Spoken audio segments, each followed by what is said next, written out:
Hello friends, आप सबों का स्टडी सर्किल ऑनलाइन क्लासेज में स्वागत है।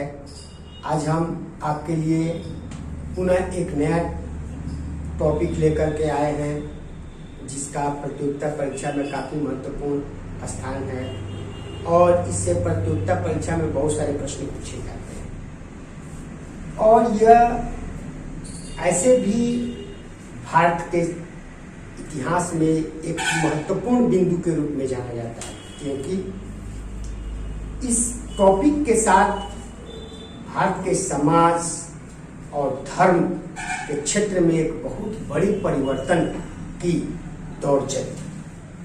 सबसे पहले इस दौर में आपके बारे में बता दूं कि आज मैं आपके लिए बौद्ध धर्म के बारे में बताने जा रहा हूं। बौद्ध धर्म और जैन धर्म दो ऐसे महत्वपूर्ण धर्म भारत के प्राचीन भारत के इतिहास में इतने महत्वपूर्ण हुए कि इसके बारे में कहा जाता है कि यह न केवल भारत में रहा बल्कि अन्य देशों में भी अपना प्रभाव छोड़ने में काफी सक्षम रहा। 6वीं शताब्दी में ब्राह्मण धर्म के क्षेत्र में बहुत अधिक जटिलता आ गई थी। बाह्य आडंबर के प्रोपेगेंडा काफी बढ़ चुके थे, लोग उसके कारण काफी त्रस्त थे। उस परिस्थिति में नवीन धर्मों का उदय होना कोई नया बात नहीं था और इन नवीन धर्मों में सबसे प्रमुख जैन एवं बौद्ध धर्म है। आज हम लोग केवल बौद्ध धर्म के बारे में बात करेंगे। नेक्स्ट जो वीडियो आएगी उसमें जैन धर्म के बारे में बात की जाएगी। अब बौद्ध धर्म के संस्थापक कौन हुए, बौद्ध धर्म को कैसे आगे बढ़ाया गया, उसमें क्या क्या सुधार हुआ, कौन कौन से उनके उपदेश हुए, कौन से ऐसे मार्ग थे जिनके पालन करने से आदमी के जीवन में सुधार होगा, इन सब विषयों के बारे में गौतम बुद्ध जो बौद्ध धर्म के संस्थापक थे, बौद्ध धर्म के संस्थापक गौतम बुद्ध थे जिनका वास्तविक नाम सिद्धार्थ था, उन्होंने कई तरह के विचार दिए। कहा जाता है कि उनके पिता का नाम शुद्धोधन था और माता का नाम महामाया था जो कौशल राज की राजकुमारी थी। गौतम बुद्ध का जन्म शाक्य गणराज्य के गौतम गोत्र में हुआ था। शाक्य गणराज्य के गौतम गोत्र में उनका जन्म हुआ और उनका जन्म स्थान कपिलवस्तु के लुम्बिनी ग्राम में हुआ था। उनका जन्म 566 ईस्वी पूर्व में माना जाता है। उनके जन्म के कुछ ही वर्षों के बाद उनकी माता की मृत्यु हो जाती है, तो उनका लालन पालन उनकी बी माता यानी मौसी महाप्रजापति गौतमी द्वारा की गई थी। उनका पत्नी का नाम यशोधरा और पुत्र का नाम राहुल था। 29 वर्ष की अवस्था में सामाजिक और राज्य सौंदर्य से उनका मोह भंग हो गया, तो उन्होंने 29 वर्ष की अवस्था में गृह त्याग कर सत्य की खोज के लिए निकले और इस दौरान बौद्ध धर्म में इस घटना को महाभिनिष्क्रमण यानी गौतम बुद्ध का गृह त्याग की घटना बौद्ध धर्म में महाभिनिष्क्रमण के नाम से जाना जाता है। गृह त्याग के बाद सर्वप्रथम बौद्ध धर्म में गौतम बुद्ध ज्ञान प्राप्ति के लिए सर्वप्रथम वैशाली के अलार कलाम के आश्रम पहुंचे गए। वहां से उन्हें जब उचित ज्ञान नहीं मिला, उन्हें संतुष्टि नहीं मिली, तत्पश्चात वहां से वह राजगृह के रामपुत्र के आश्रम गए और उसके बावजूद भी उन्हें पूर्ण संतुष्टि नहीं मिली। तब उन्होंने वहां से उरुबेला बोध गया जो उस समय एक सुरम्य वनस्थली के रूप में प्रसिद्ध था। वहीं पर पीपल वृक्ष के नीचे घोर तपस्या की है जिसे बोधि वृक्ष के नाम से जाना जाता है और 35 वर्ष की अवस्था में उन्हें वैशाख पूर्णिमा के दिन पूर्ण ज्ञान की प्राप्ति हुई, तब वह बुद्ध कहलाए। बुद्ध ने ज्ञान प्राप्ति के पश्चात कहा जाता है कि उनके 5 मित्र जो उनके साथ बोध गया गए थे, उन्होंने उनके घोर तपस्या के कारण उनका साथ छोड़कर चले गए। उन सभी 5 मित्रों को उन्होंने अपना पहला उपदेश ऋषि पतनम सारनाथ, जिसे मृगदाव के नाम से भी जाना जाता है, में दिया था।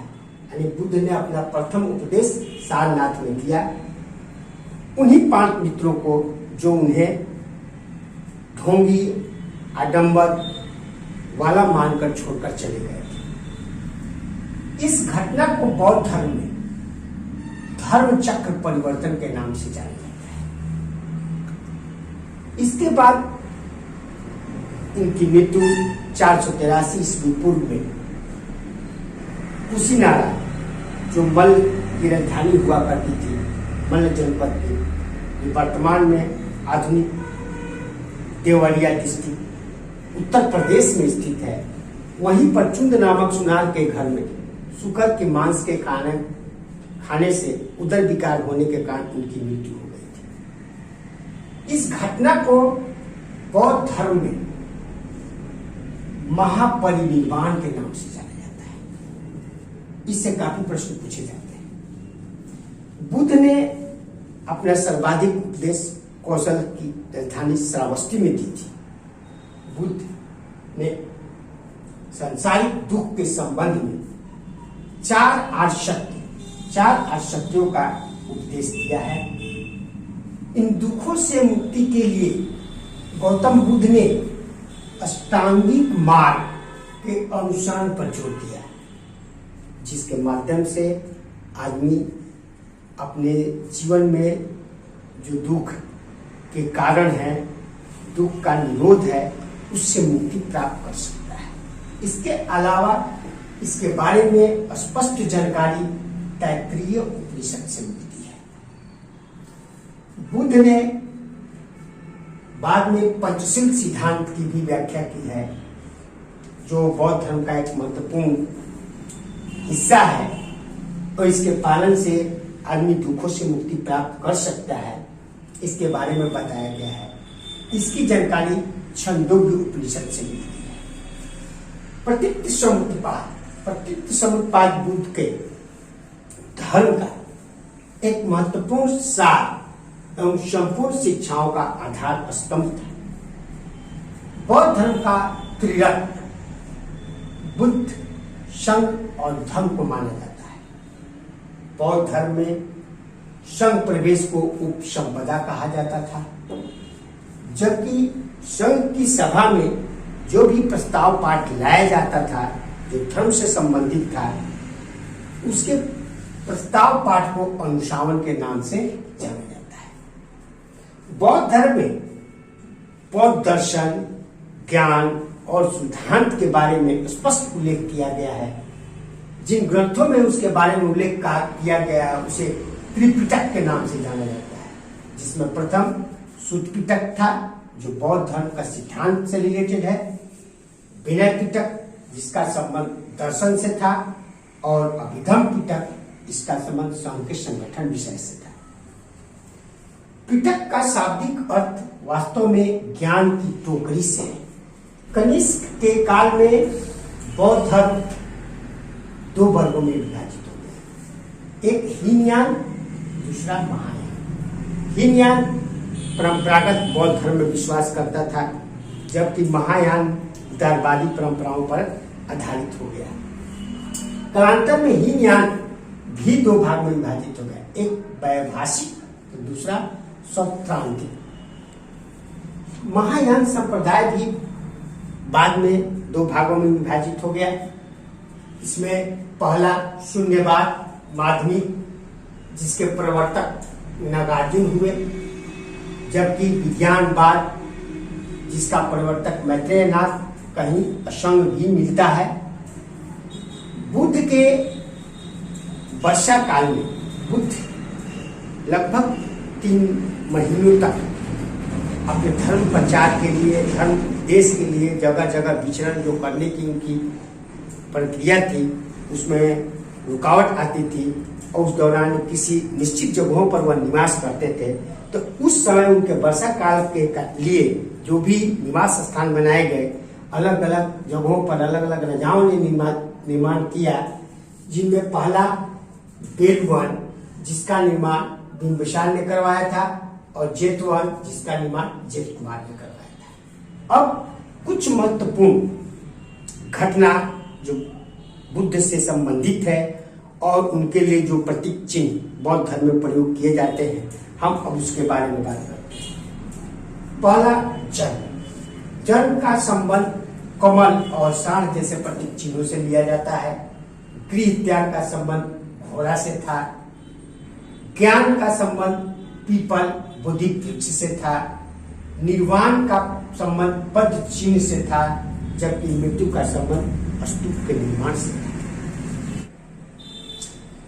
कालांतर में बौद्ध धर्म का एक अन्य संप्रदाय भी सामने आया, जिसमें प्रमुख वज्रयान संप्रदाय था। अब बौद्ध धर्म से महत्वपूर्ण बौद्ध संगीति का आयोजन किया गया था। अलग अलग राजाओं के काल में अलग अलग स्थान पर बौद्ध संगीति की गई थी, जिसका मुख्य उद्देश्य था बौद्ध धर्म में जो कुछ भी परंपराएं प्रचलित थी, उन परंपराओं को आगे बढ़ाना, उसमें सुधार करना, है ना, और उससे संबंधित जो भी जरूरतें थी उसको उसमें जोड़ा जाता था। जिसमें प्रथम बौद्ध संगीति 483 ईस्वी पूर्व में राजगृह में हुई थी।